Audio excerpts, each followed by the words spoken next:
Ce soir, j'aurais pu vous raconter une histoire d'amour, faite de longs fleuves tranquilles, de tempêtes houleuses, de vagues à l'âme ou de cœurs qui fondent. Mais l'histoire que je vais vous raconter ce soir est une histoire scientifique, technique, politique et sociale, et elle débute il y a 50 ans. Dès les années 60, les ancêtres des experts de l'IRSN commencent à étudier la sûreté des installations nucléaires au moment où les premiers réacteurs poussent un peu partout sur le territoire.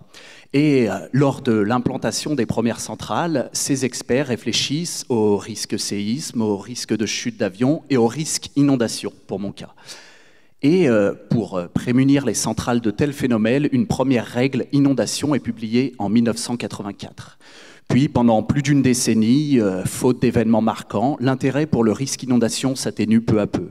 Mais en décembre 1999, sous l'influence de la tempête du siècle, la centrale nucléaire du Blayais finit noyée sous les eaux de la Gironde, entraînant incidents techniques, tourmentes politiques et turbulences médiatiques.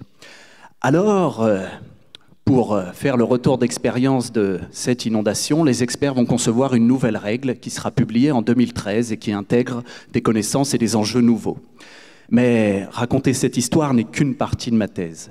Et pendant 3 ans, mon travail va consister, avec les lunettes d'un chercheur en sciences humaines et sociales, à observer ce qui se joue autour de la conception et de la mise en œuvre des règles.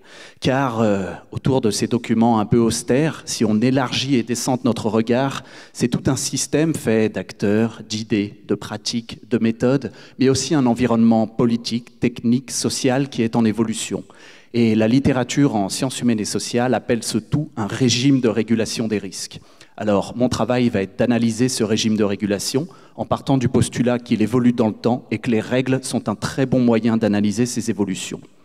Alors, dans la pratique, je suis devenu à la fois archéologue et détective. Archéologue, car pour embrasser cette temporalité très longue, je suis en quelque sorte devenu un fouilleur d'archives. Je vais chercher l'histoire, creuser l'histoire à sa source, que ça soit dans un vieux téléx, que ça soit dans un microfilm ou dans un rapport jauni par le temps, perdu dans les sous-sols froids et sombres de l'IRSN. Mais je suis également devenu détective, car si l'archive me parle, elle ne me dit pas tout. Alors je vais interviewer les experts, les décideurs, les exploitants d'hier et d'aujourd'hui à la recherche d'indices. Et une fois que j'ai collecté toutes ces données, je mène une analyse du régime de régulation des risques. Et j'estime que ce travail pourrait servir pour l'IRSN à concevoir de futures règles, mais aussi, pourquoi pas, à valoriser cette quantité incroyable d'archives qui dort encore dans les sous-sols et qui ne demande qu'à éclairer le futur de l'Institut. Merci. Bravo. Bravo. 3 minutes pile.